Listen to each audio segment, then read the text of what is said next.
I love talking about mornings, and I love talking about the alarm.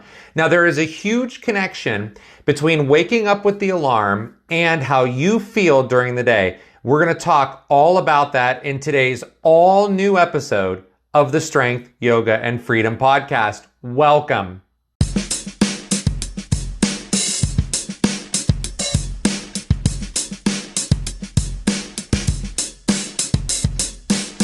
If you are new here, my name is Justin. This is the Strength, Yoga, and Freedom podcast, the podcast where we use the philosophy of yoga in a practical and everyday way, one small step at a time, to become happier people. And we are going to talk about that word happiness today. We talk about it often, and I can't wait to share more information with you about happiness. But before we get started, don't forget, you can follow me on Instagram at Justin Ricky Yoga. You can also sign up for our weekly newsletter, which is free to you. It has great tips, tricks, more coachings that comes out every Saturday morning. Those links are in the description of the podcast if you're listening to it on your favorite podcast platform, or on the YouTube channel if you're watching this or listening to this, I should say, on the YouTube channel. So welcome back. These are all new episodes. I hope that last week you enjoyed the rewind episodes. You know, rewind episodes, as I mentioned, are very important to come back to revisit topics that we need to refresh ourselves on. We need to continue to do the work on. So there will be some more of those coming up next month, but for the month of June, for the rest of June, all new episodes are coming out, starting with this one. We're going to be using a theme through the rest of this month, and that is centered all around doing the hard stuff to promote happiness.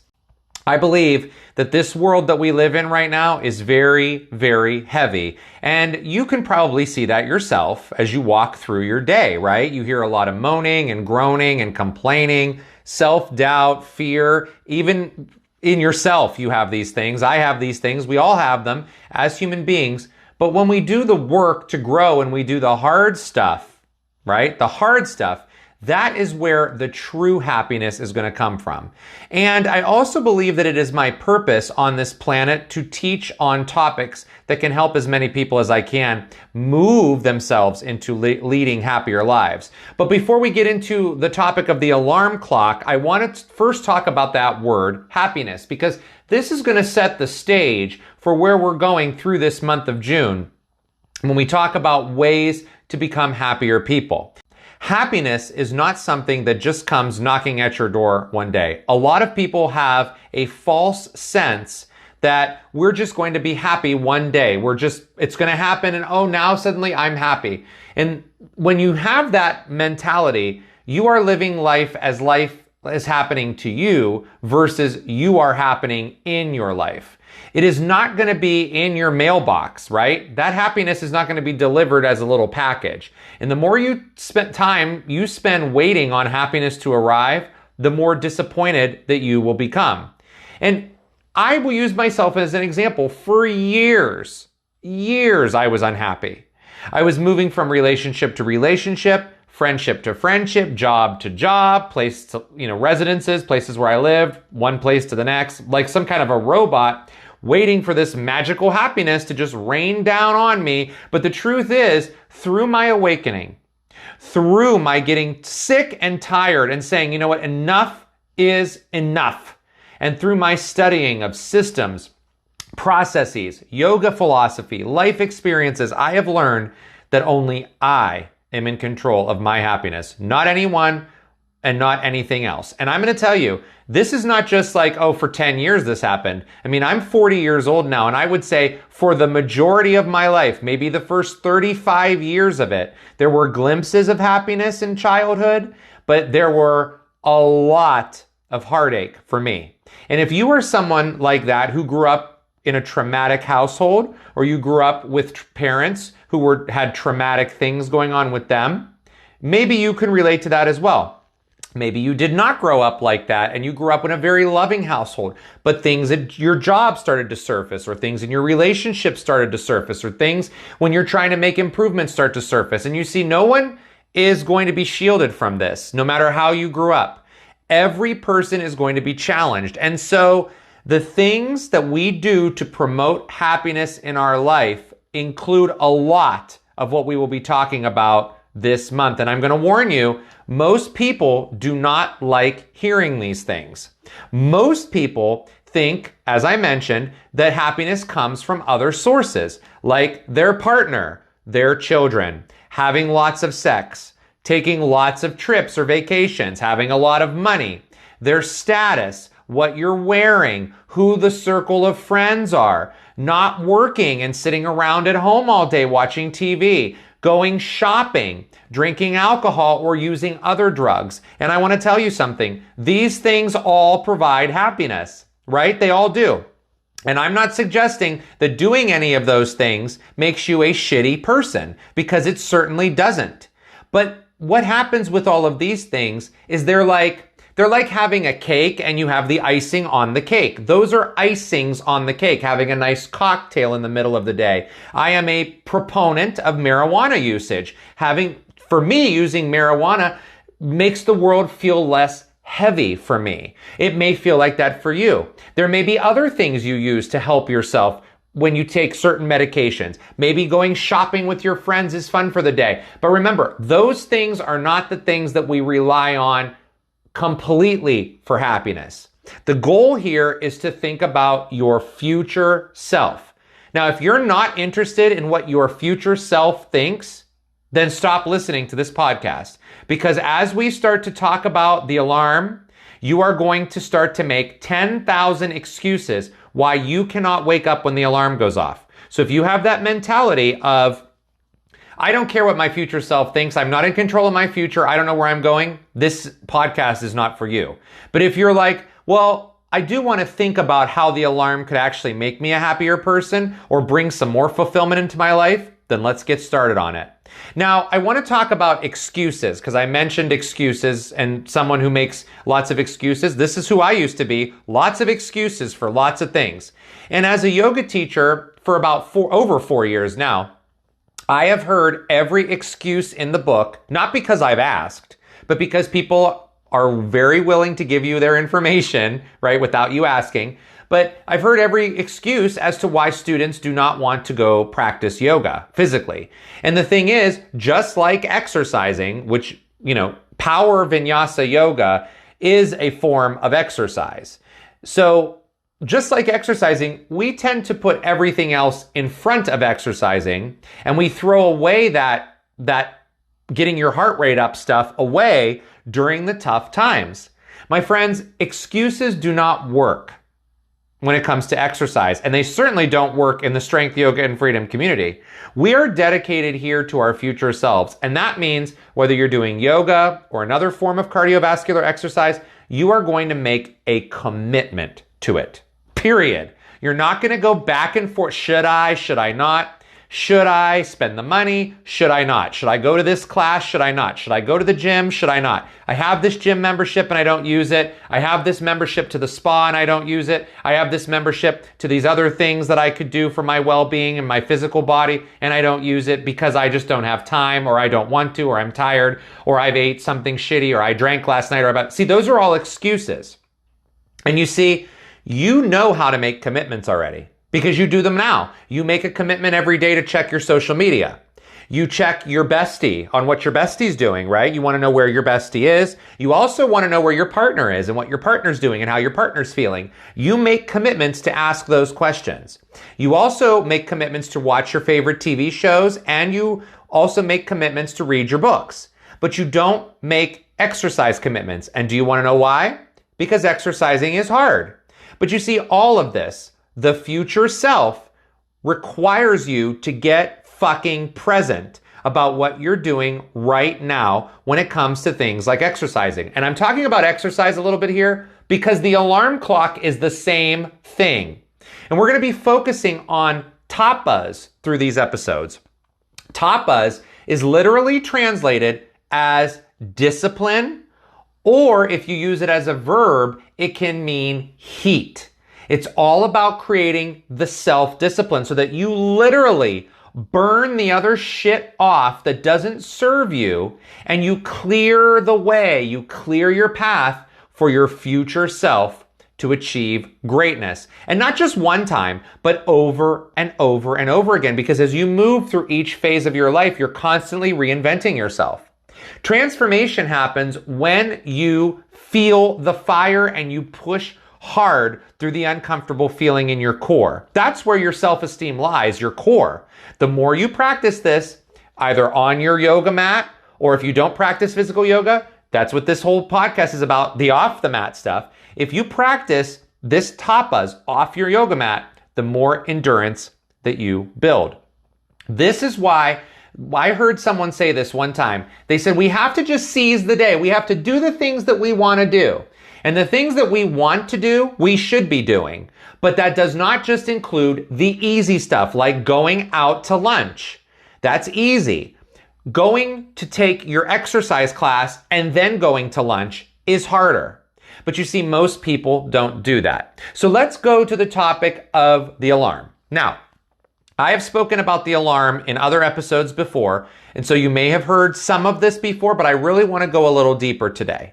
Now, originally, I actually had no idea about the alarm clock and the concept of how sleep works and all of that stuff until about 3 years ago when I heard one of my favorite personal development experts, Mel Robbins, you may have heard of her. She talked about the alarm clock years ago in some videos that she had out. And when I heard it, I actually thought it was crazy, and I ignored the advice for a very, very long time. Let me tell you how I used to wake up. I used to be the person that when the alarm would go off, I would do one of two things.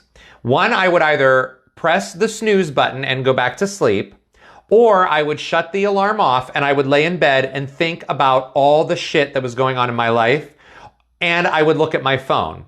Now, when I looked at my phone, all the shit that was going on in my life was amplified because I was seeing everybody else living their lives on social media or through texts or through emails or whatever it was. And I never had the capacity, or so I thought I never had the capacity then, to actually take control of the situation. And so when this whole video came out that Mel Robbins made, and it was about a morning routine and an alarm clock, I ignored it. And then after a while, I started to stumble on other research and other information about the science of how our bodies work when we're sleeping and when we wake up, which actually is super fascinating for me because sleep and the science of sleep has always been so fascinating for me. So I thought, well, once I started going through all this other research and I took her video and put it all together, then it was like I was mind blown. And so I want to share a few notes from the research I've done about sleep with you. And by the way, there's another person who's out there. He's a neuroscientist. He's awesome. His name is Matthew Walker. You may have heard of him too. He also has a ton of science-related content regarding sleep. So you can check him out too. So here's a couple notes. Our bodies are controlled by this ball of nerves that is known as the suprachiasmatic nucleus. Now, this suprachiasmatic nucleus sits in the middle of our brain, and this plays a role in blood pressure, body temperature, and even your sense of time, like your circadian rhythm. You know the circadian rhythm? We wake up when the sun comes up, we get tired when the sun goes down. It's controlled in that area, and our bodies love to be on a regimen with sleep because of the internal body clock. You kind of hear of that referred to as the body clock.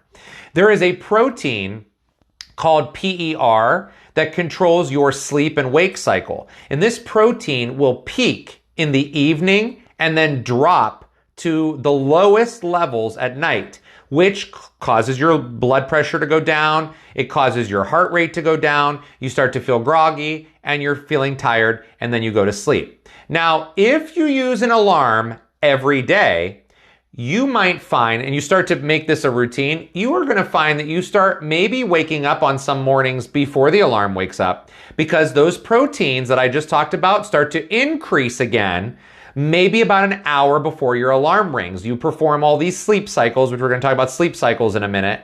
And then suddenly, once you're out of these sleep cycles and your body is preparing to wake up, those protein levels increase, and that happens before your alarm rings. this is the time you're also producing those stress hormones like cortisol.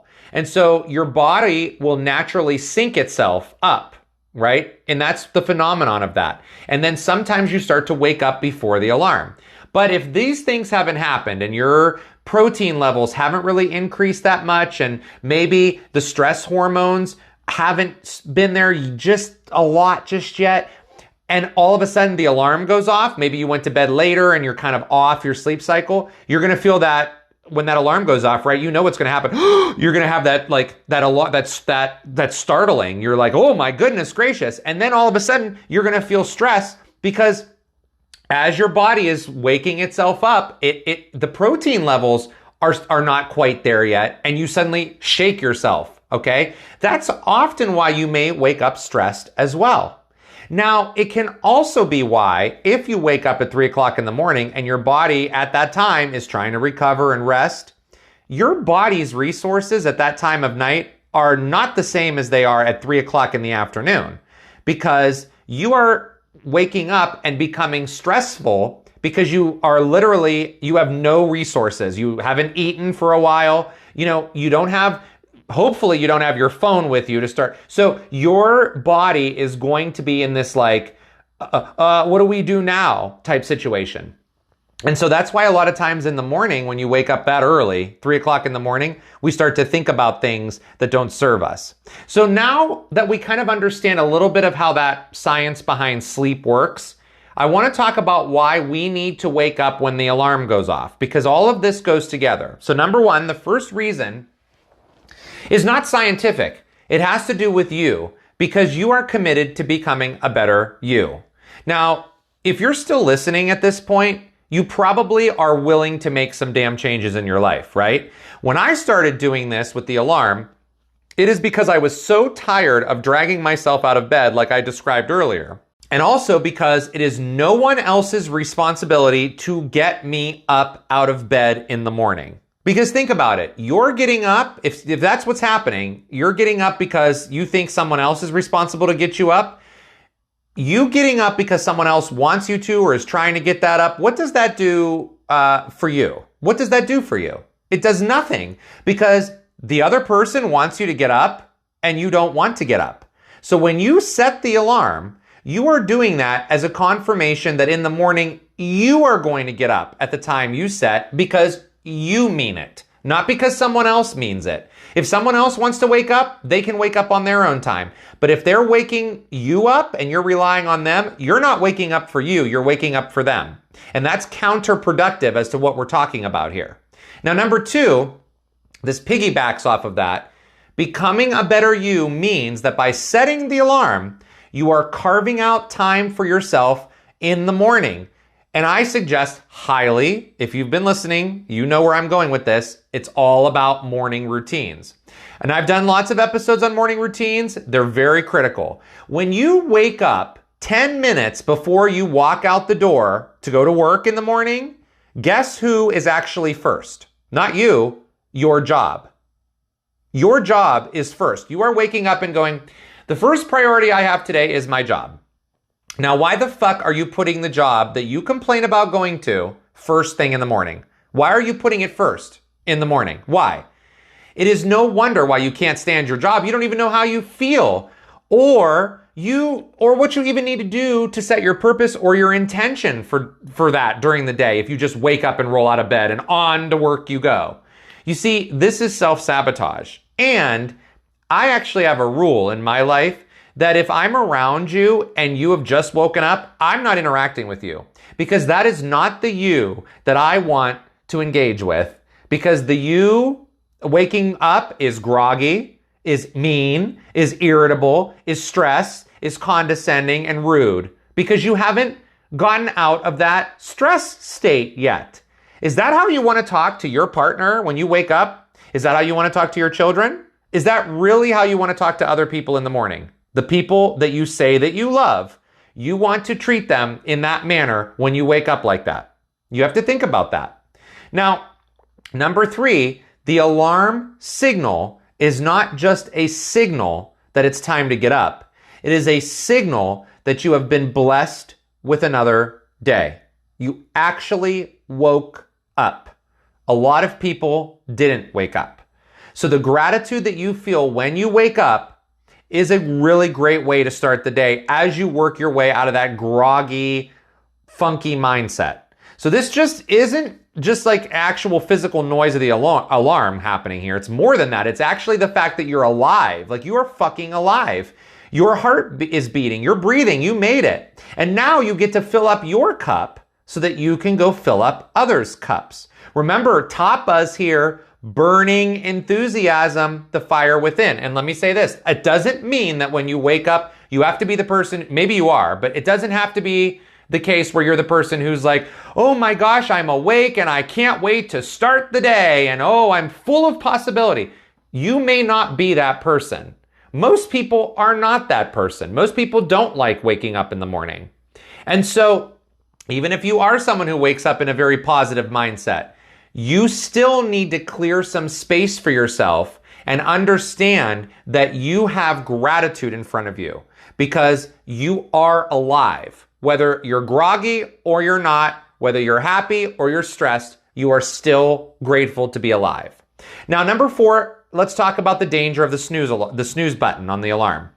This is another tip that I have gotten from sleep experts, personal development coaches, researchers, and here's what they all tell you, that sleep inertia is a real thing. So what is sleep inertia? We're going to talk about what that is in a minute. But studies tell us that when we first go to sleep, you drift into a sleep cycle. And when you drift into a sleep cycle, your brain has to finish this sleep cycle, which can take anywhere from maybe 45 minutes to 90 minutes. So if you press that snooze button when you wake up in that already high stress state your body's in, and you go back to sleep, you are risking going into another sleep cycle. But does your snooze alarm allow another 90 minutes for a sleep cycle to be completed? Absolutely not. When you hit snooze, it's usually what? 7, 8, 9 minutes, 10 minutes. So now you fall back to sleep and boom, you're up again. And then you go back to sleep and then boom, you're up again. And then you go back to sleep and you're boom when you're up again. This is why I cringe when people say I set 5 or I press the snooze alarm 5 times or I set 5 different alarms. Every time you wake up and go back to sleep, you're pushing yourself backwards even more. That's what's called sleep inertia, because when you wake up like that in the middle of a sleep cycle, it can take you 3 to 4 hours to actually shake the sleep inertia off. And you don't want to start your day like that, do you? With the people that you say you love, with the career that you have lined up and worked so hard for, with the wonderful blessing of a new day and breath and sunshine? You want to throw that all away for the snooze button? Think about that. And if you shut the alarm off and you go on your phone or you start thinking about 92,000 things in bed, you are not showing up for the things that matter most because you are not focusing on you the second you wake up. You are focused on everyone else in a negative way. And I really don't think you want to think of your loved ones, your family, your friends, and even the job and the career and what you're working on for yourself. I don't think you want to think of them that way. So I really want you to think of this, the final one right here. What does the alarm really signal to you? When you hear that annoying noise in the morning, what is it signaling? For me, it is unpleasant and annoying, right? I want to go right back to sleep and not get up on almost 100% of days, right? I do like getting up when it's a travel day. I feel excited. That might be one of the days where I wake up and still feel excited, but I still have high stress levels when I wake up because the science tells us that's what happens to our bodies when we are sleeping, is those proteins, those stress hormones are going up and down. I just shared all that research with you. And you see, as soon as that alarm goes off now, I put my feet on the floor or I roll myself onto the floor and then stand up. Because the 9 a.m. Justin needs the 7 a.m. Justin to get out of bed. I am not going to go to my yoga mat and go on and practice my yoga in the morning feeling like shit. I am not going to go teach a yoga class at 9 o'clock in the morning feeling like shit. I am not going to create content for you and for others who are listening to this feeling like shit or working in a state of sleep inertia, because that is a disservice to everyone else and a disservice to the future me that I am creating. Because if I get up when that alarm rings, all it's doing is signaling to my brain that the people in my life deserve the best me that I can be and that I can show up as. And most importantly, I deserve that as well. I mean, after all, if I cannot perform a simple but yet annoying and irritating task like getting up when the alarm goes off, how can I possibly honor my future self with other promises I make to myself? How? If you cannot honor the promises you make to yourself, you are doomed. It's just that simple. You're doomed. You're doomed to trudge through life with anxiety, with fear, with self-doubt, with chaos, and so on. So don't be the majority here. Be the minority who challenge themselves to get up when the alarm rings. And why not reward yourself too on the days where you're off work or you're off school or it's a vacation or whatever by not setting an alarm and honoring a normal bedtime the night before so that you can start to notice how your body clock has adapted. You see, there's nothing wrong with not setting an alarm here or there. But for most of us, we need it most days, right? Because most of us have to get up to go to work or get the kids up or, whatever it is. And on most days, we need it. So it's time to get serious about it. It's a fact of life and we need to work with it because it is this small task that leads to big happiness. And I'm not saying that just because you wake up in the morning with the alarm, that every single day is going to be the happiest of days. If you've been listening, you know that you will have days where there will be really high anxiety. It's hard to shake anxiety. But every day that you do this brings you less of those anxiety days and more of the days feeling like you have purpose, that you're productive, that you are making steps to reach your goals and dreams because you've performed this simple and tiny task. It's like, I know I can count on myself to wake up. That's one of the best feelings in the world, knowing that no matter what happens, you have your own back. And if I can do that, being a person who was manipulated, looked down upon, shunned, pushed around, all those things for the majority of my life, you can do that too. Plus, I hate getting up too. I like being in my comfortable bed in the morning. I love laying in bed. But I know that if I lay in bed and I do all these things that don't work for me, the days ahead are going to be filled with way more stress, way more anxiety, way less productivity. I don't want that for myself. Do you want that for yourself? Those are the questions you need to ask yourself. So until the next episode, when we talk about the next topic, which is going to be all about doing difficult things again for your future self, for your happiness, I want you to really think about the alarm and the things that you can do to push yourself to get moving during your morning out of bed when that alarm rings and staying away from that snooze button. So critical. So I want you to know that the moment you continue to do this, you are going to find those little slices of happiness all throughout your day. And when you do, I want you to really stop and enjoy them because you absolutely deserve it. And I'll see you in a few days. Okay, one last thing. The content in the Strength, Yoga, and Freedom podcast is not intended as a replacement or a substitution for the advice of any medical professional, like a physician, a psychologist, or a qualified therapist, or any other medical professional. It is intended for educational and entertainment purposes only.